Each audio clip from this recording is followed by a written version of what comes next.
这是 Steam 上拥有特别好评的网游《坦克世界》，很少有网游能够特别好评，问候制作组全家都是常有的事。而它好评的原因是因为绝对的真实感，1:1还原现实里的坦克，拥有跟真实战争一样的对战场景，以及能让任何垃圾电脑都能流畅运行的神级优化。那我在这个基础上再强行让它变得更加流畅会怎么样？原本真实感拉满的坦克变成了这样，注意看山上的大树，哦不对，应该被叫做纸片吧。甚至我还感觉游戏跟我的世界做了联动。而在这个修改游戏数据探索的过程中，我发现了一大堆坦克世界的开发者绝对不会告诉你的隐藏秘密。首先，我一直以为游戏跟现实一样，炮弹必须要打中坦克本体才算爆炸，但在游戏里，在炮弹击中坦克的一瞬间，你会看到在不接触坦克本体的情况下，爆炸特效就已经出现了。这背后涉及到坦克模型的碰撞体设计，出于对游戏性能、运算效率等多方面的考量，可能会采用一个大致包裹住坦克主体轮廓的长方体，或者是几个简单几何形状组合而成的复合碰撞体来代表坦克整体。它并不会完美贴合坦克身上的一些乱七八糟的小细节，大致能够盖住就可以了。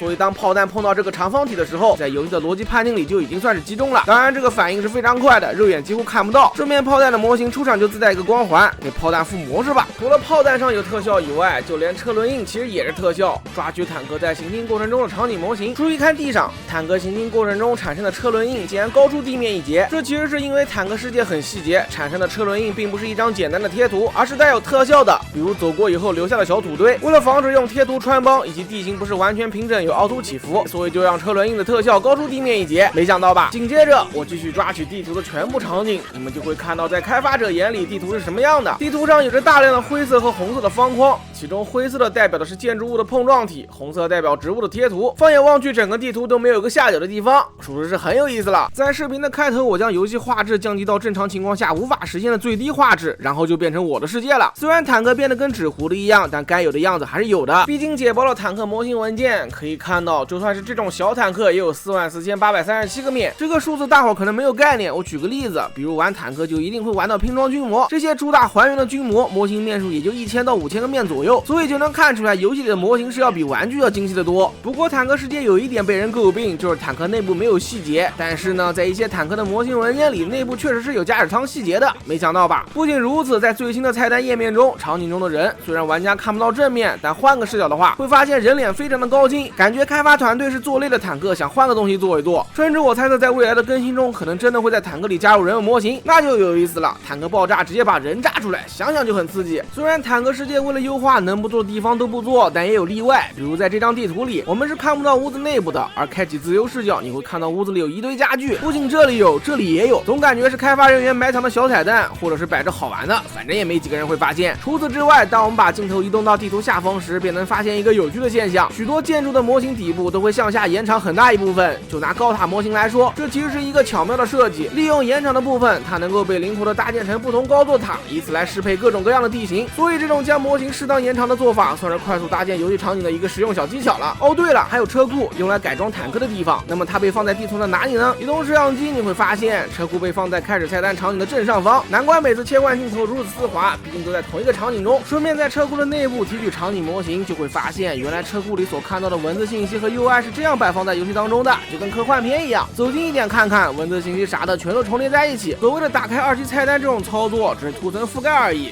这就是游戏的优化方式。看似离谱的方法，其实都是开发者绞尽脑汁，只为能在各种极端环境下流畅运行的最优解。本频道致力于挖掘游戏幕后不为人知的一面，换个视角玩游戏，也许会有别样的精彩。